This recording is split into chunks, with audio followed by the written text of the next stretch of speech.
తాజాగా రాజేంద్ర ప్రసాద్ గారు మరొకసారి వాదం మధ్యన డేవిడ్ వార్నర్‌ని బుచ్చుకుని బూతులు మాట్లాడటం, లేపోతే అంతకుముందు అల్లు అర్జున్ గురించి మాట్లాడడం, మళ్ళీ దాన్ని కవర్ చేసుకుంటూ ఏదేదో చెప్పడం. ఇప్పుడు మీకు అర్థం కాకపోతే గనక నేనిట్ట సరదాగా మాట్లాడేస్తుంటానాయా, మీకు అర్థం కాకపోతే మీ కర్మ అంటూ ఆయన మాటలు వినే వాళ్ళ కర్మకి తీసుకొచ్చారు.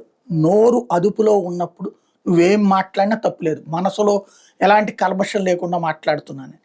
ఆలీని పట్టుకుని లం కొడక అని మాట్లాడటం, అలాగే రోజాను పట్టుకుని దాన్ని నేనే తీసుకొచ్చాను, అదేది మా హీరోయిన్ని చేశాను లాంటి పదాలు సంస్కారంతో మాట్లాడడం, సంస్కారహీనంగా మాట్లాడడం.